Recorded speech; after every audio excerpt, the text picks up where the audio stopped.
Olá, boa noite, tudo bem? Bem-vindo à nossa célula virtual. É um prazer estarmos juntos de novo para estudar a palavra de Deus. Por favor, abra a sua Bíblia no livro de Atos. Porém, antes, vamos orar. Pai, muito obrigado pela oportunidade de agora estudarmos tua palavra sobre esse tema tão pujante, tão excitante, tão emocionante. Fala, Senhor, aos nossos corações pela tua palavra, pois esse também é um tema edificante. Que sejamos edificados, mas também sejamos exortados pela tua palavra a viver como viveram os cristãos primitivos, os cristãos apostólicos. E, Senhor, que o Espírito Santo mesmo possa imprimir tua palavra nos nossos corações e nos capacitar a guardá-la. Em teu nome, Jesus. Amém. Amém. É um prazer estar com você. Quero pedir que você, por favor, compartilhe o estudo desta célula com seus amigos, com seus familiares, nas suas redes sociais, para que mais pessoas tenham acesso à palavra de Deus. Como está escrito, a fé vem pelo ouvir a palavra de Deus. Hoje eu quero introduzir um novo tema para a nossa meditação. Hoje eu gostaria de começar a falar sobre o cristianismo apostólico. Um dos meus livros preferidos da Bíblia é o livro de Atos. Gostaria de fazer aqui uma exposição do livro de Atos, mas isso não será possível. Porém, eu quero que hoje, nas próximas semanas, nós demos uma olhada em vários aspectos do cristianismo apostólico, conforme se encontra no livro de Atos dos Apóstolos.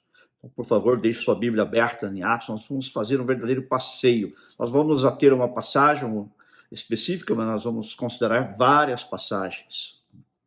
Alguém disse que a história do filho pródigo, em Lucas, capítulo 15, é muito semelhante à história da igreja. Assim como um dia o pródigo caiu em si e se deu conta das suas necessidades, disse a si mesmo, levantar-me-ei e irei. Assim também a igreja precisa hoje levantar-se e ir à fonte, ir à base, buscar nas suas raízes o poder e o prestígio. O que é que os santos primitivos criam? O que é que os crentes do tempo dos apóstolos criam? É sobre isso que nós vamos falar. Cristianismo apostólico. E hoje nós vamos falar sobre o primeiro tópico deste assunto, que é a fé apostólica. Cristianismo apostólico, a fé apostólica, em que criam os cristãos apostólicos, em que criam os cristãos da época dos apóstolos. Vamos lá, vamos ver a palavra de Deus. Em primeiro lugar, eles criam na divindade de Jesus Cristo. Veja comigo em Atos, capítulo 3, versículo 16. Atos, capítulo 3, versículo 16, que diz assim: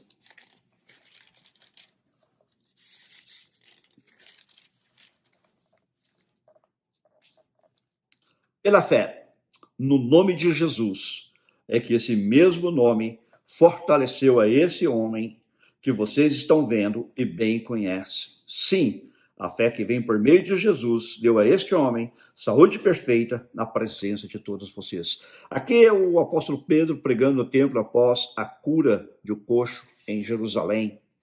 E ele reconhece aqui nestas palavras que foi a fé no nome de Jesus que restaurou a saúde ao coxo. Ele está implicitamente reconhecendo a divindade de Jesus, porque os judeus criam em Deus. E ele está dizendo agora que a fé no nome de Jesus é a fé que fortalece a quem está enfermo. Eles conheciam o homem, sabiam que ele era coxo. E ele diz, sim, a fé que vem por meio de Jesus deu a este homem saúde perfeita na presença de todos vocês. Então, implicitamente, ele está reconhecendo a divindade de Jesus.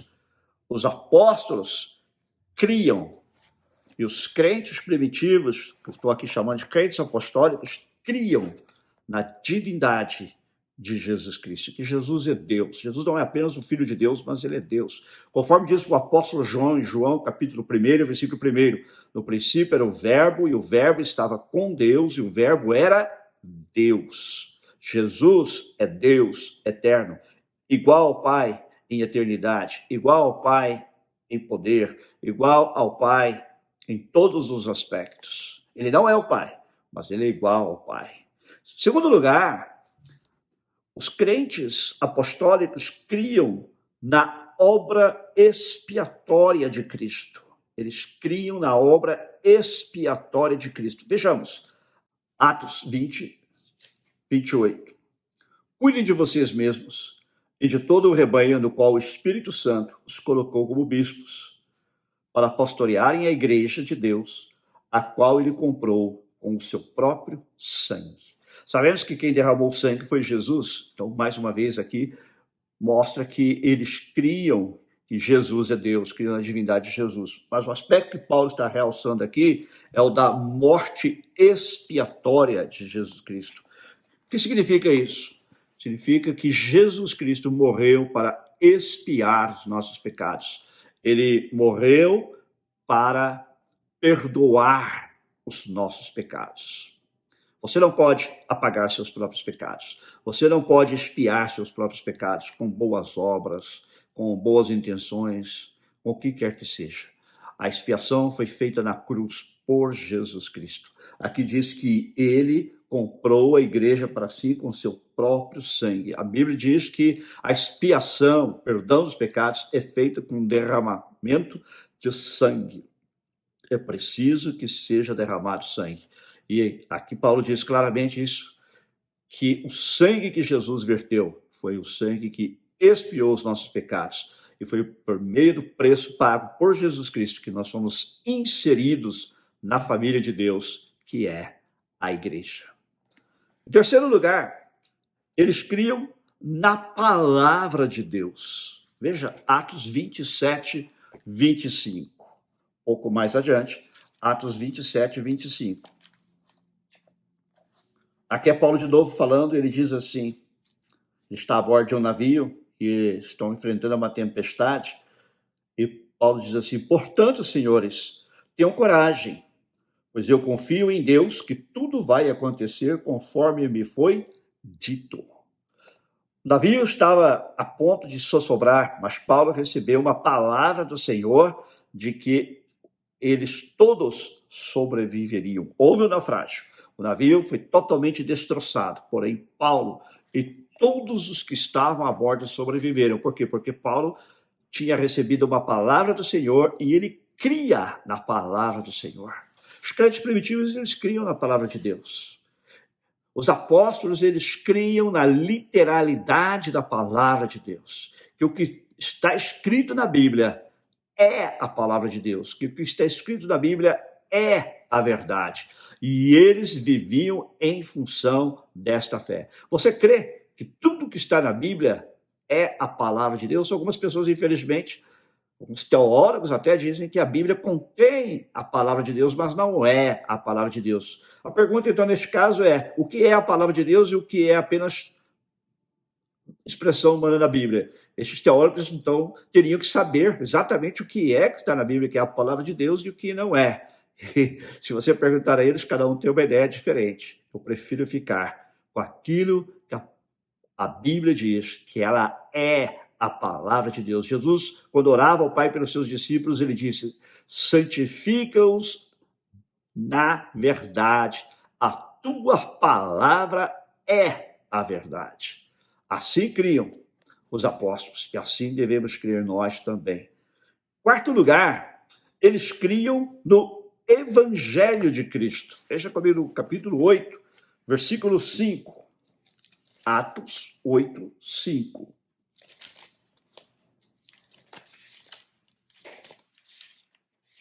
Se você já tem aí.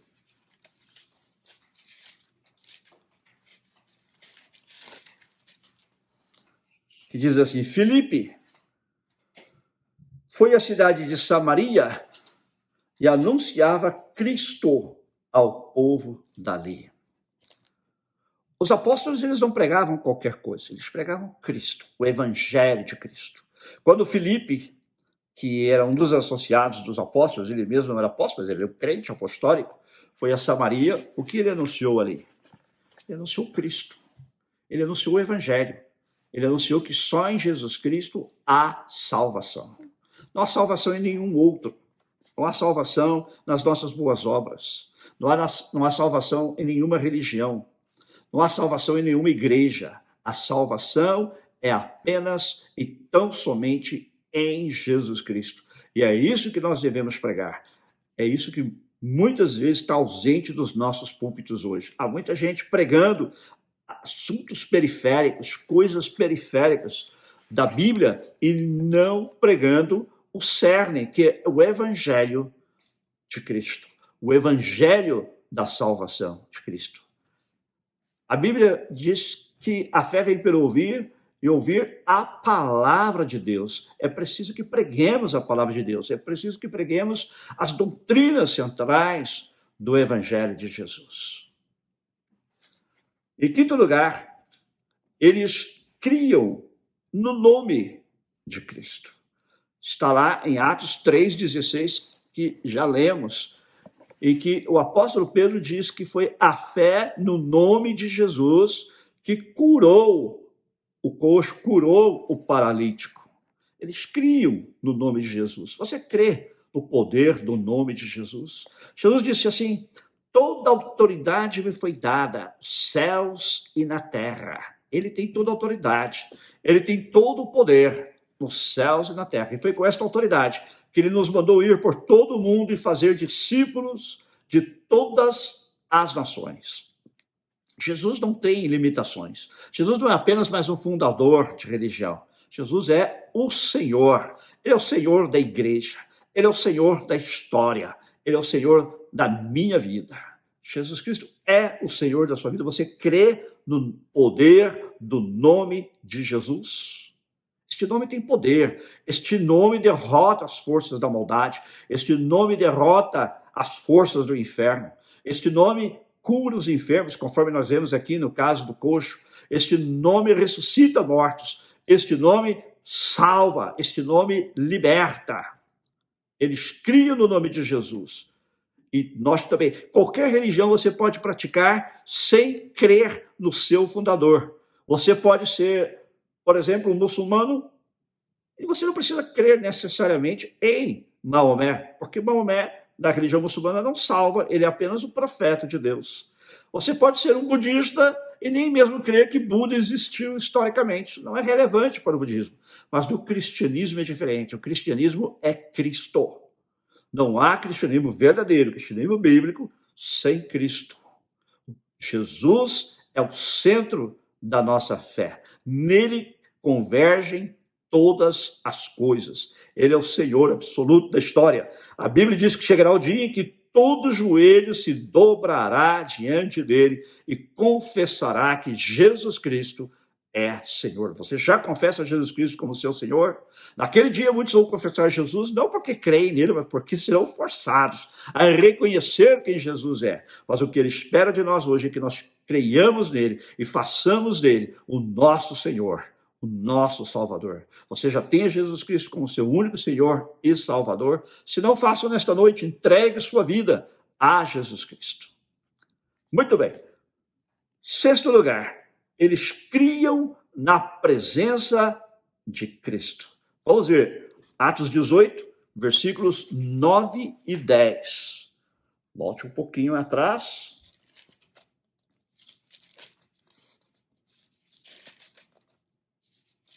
Atos 18, 9 e 10. Aqui Paulo está na cidade de Corinto e havia pressão contra ele por estar pregando o evangelho.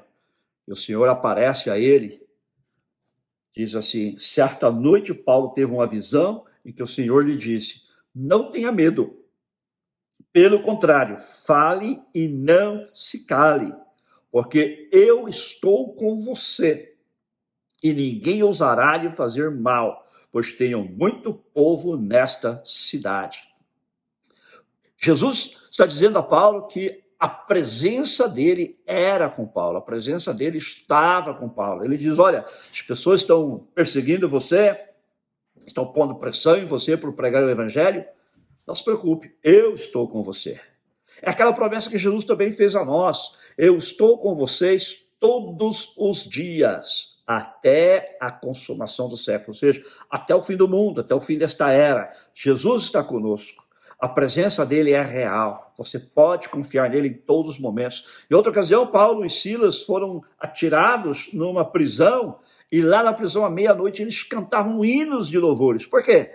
Porque eles sabiam que a presença de Jesus estava com eles. Jesus estava presente. Jesus está presente com você, Jesus está presente comigo. Como isso é possível? É porque, como ele é Deus, ele é onipresente. Ele está presente em todos os lugares. Mas não é apenas que ele está presente em todos os lugares, senão que ele manifesta a sua presença àqueles que creem nele, e ele nos garante estar conosco em todas as situações. Então aqui ele diz a Paulo: não tenha medo. Se você está sofrendo pressão por causa da sua fé, está sofrendo perseguição, se você está inseguro, não fique, porque ele está com você. Ele diz: não tenha medo, eu estou com você. Fale e não se cale, porque eu estou com você. E neste caso específico ele diz a Paulo: ninguém ousará de fazer mal, pois tenho muito povo nesta cidade.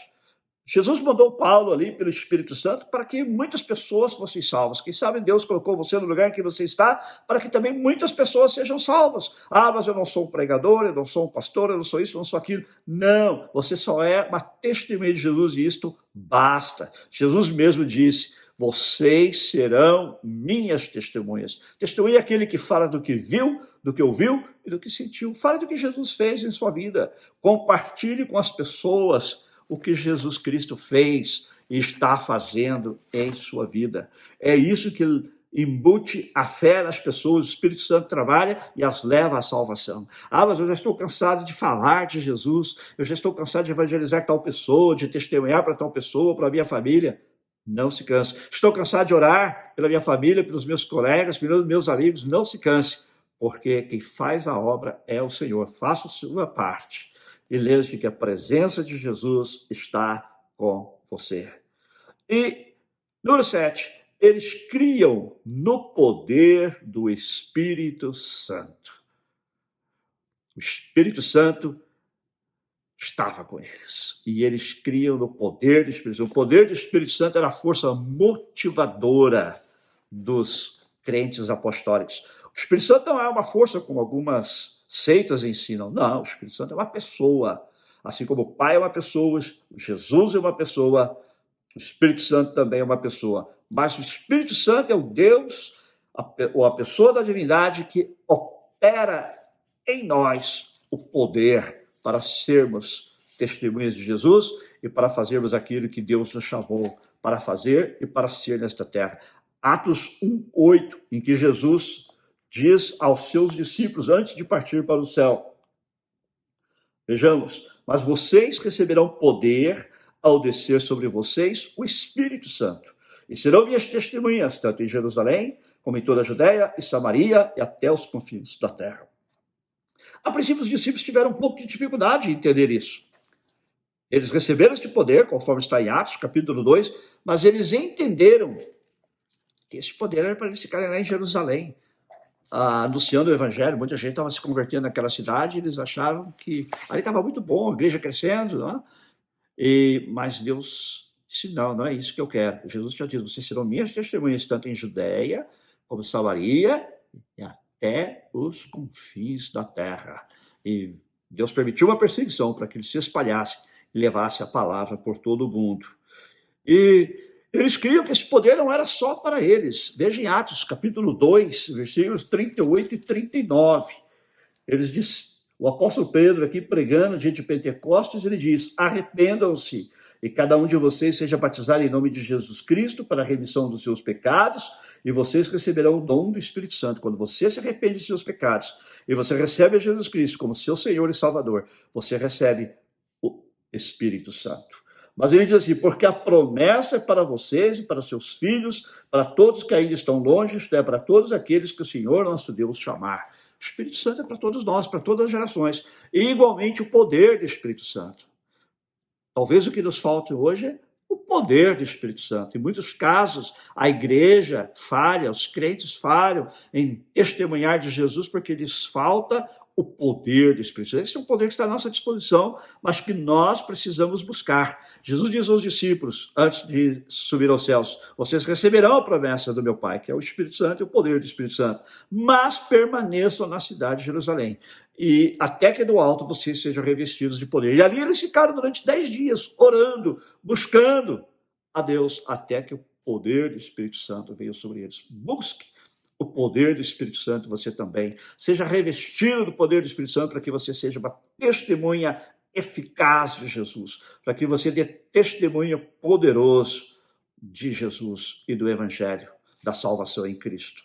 Vamos ver também Atos 11, 16, em que Pedro relata a experiência que ele teve na casa de Cornélio. Até então, todos que tinham recebido o Espírito Santo eram judeus, e alguns prosélitos, mas quando ele vai à casa de Cornélio, que era um gentio, inclusive era um oficial do Império Romano, lembre-se que ele era oficial do exército romano, lembre-se que o Império Romano era o império que dominava a Palestina naqueles dias, os romanos eram vistos como opressores, porém quando ele prega o evangelho ali, o Espírito Santo cai, diz a palavra de Deus, sobre todos que estavam naquela casa, e eles também recebem o poder do Espírito Santo. E mais tarde, Pedro tem que se justificar diante da igreja, porque ele foi pregar na casa de um gentio. Lembre-se que os judeus consideravam os gentios como cachorros, como imundos. E ele então explica que o próprio Espírito Santo mandou lá. E ele conclui aqui dizendo, versículo 16, vou ler no versículo 15. Quando comecei a falar, o Espírito Santo caiu sobre eles, como também sobre nós no princípio. Então me lembrei da palavra do Senhor quando disse, João, na verdade, batizou com água, mas vocês serão batizados com o Espírito Santo. Nós precisamos deste mesmo poder do Espírito Santo em nossas vidas. Se você é um crente verdadeiro em Jesus Cristo, você já tem o Espírito Santo. Mas nós precisamos do poder do Espírito Santo. O Espírito Santo vem morar em nós quando recebemos a Cristo como nosso Senhor e Salvador. Porém, o poder do Espírito Santo, nós precisamos buscá-lo. Nós precisamos nos encher do Espírito Santo, ser revestidos do poder, como foram os apóstolos, como foram os crentes apostólicos, para darmos testemunho de Jesus. E vou terminar com uma outra passagem aqui em Atos, capítulo 15, versículo 8. Atos 15, 8. Você encontrou? Diz assim, e Deus, que conhece os corações, lhes deu testemunho, concedendo o Espírito Santo a eles, como também o havia concedido a nós. Aqui são os crentes reunidos, Pedro mais uma vez explicando, porque ele havia pregado o evangelho aos gentios. Esse é o famoso concílio de Jerusalém, por volta do ano 50 depois de Cristo. E Pedro diz, Deus deu testemunho, concedendo o Espírito Santo a eles também. Todos que creem no Senhor, todos esses recebem o Espírito Santo. Porém, é necessário buscarmos, e eu volto a enfatizar, é necessário buscarmos o poder do Espírito Santo. Então, 7 coisas aqui que caracterizavam o cristianismo apostólico. 7 elementos da fé apostólica. Primeiro, eles criam na divindade de Jesus Cristo. Segundo, eles criam na obra expiatória de Cristo. Terceiro, eles criam na palavra de Cristo. Quarto, eles criam no evangelho de Cristo. Quinta, eles criam na presença de Cristo. E sétima, eles criam no poder do Espírito Santo. Semana que vem nós vamos continuar falando sobre outros aspectos do cristianismo apostólico, mas eu quero encerrar aqui com estes. Você crê nestas 7 crenças fundamentais da Igreja Apostólica? Você crê nestes 7 elementos em que criam os apóstolos e os crentes apostólicos? Eu gostaria de orar agora com você e por você.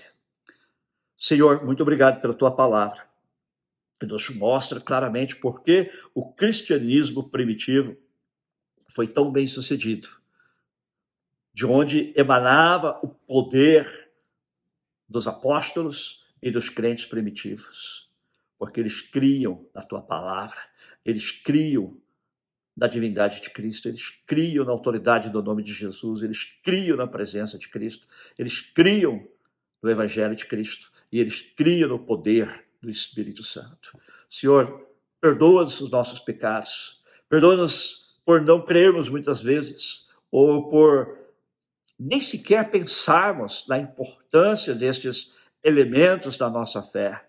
Perdoa-nos e perdoa-nos especialmente por não buscarmos o poder do Espírito Santo.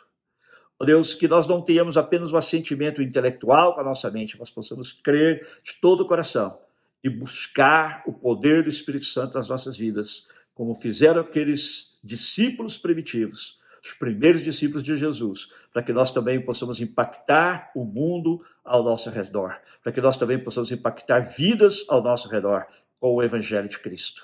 Em nome de Jesus oramos. Amém. Se você ainda não recebeu Jesus Cristo como seu Senhor e Salvador, faça agora.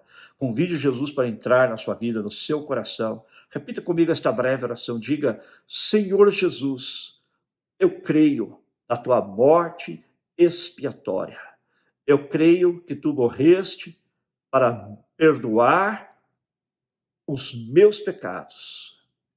Me perdoa, Senhor, todos os meus pecados e me purifica com teu sangue. Entra na minha vida, Jesus, e ser o meu Senhor a partir de hoje.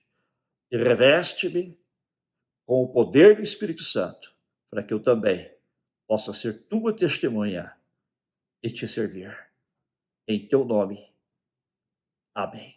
Amém. Deus te abençoe ricamente. Quinta-feira estaremos de volta também com o nosso estudo bíblico virtual. Estamos estudando o segundo livro de Reis. E domingo, às 4 horas, horário daqui de Los Angeles, 8 horas, horário de Brasília, o nosso culto. Voltando um pouquinho atrás, quinta-feira, às 7h30, horário de Los Angeles, 11h30, portanto, horário de Brasília. Deus te abençoe grandemente. Trabalharei com meu Senhor, em seu amor me moverei, Ele me guiará e me susterá, e nunca eu resvalarei. O mundo a Cristo verá, em ti, em mim, move-te com o Senhor, e que a hora chegou. Almas perdidas estão lá na escuridão. Levemos luz ao Senhor, aqueles que secos estão. O mundo a Cristo verá, em ti, em mim, move-te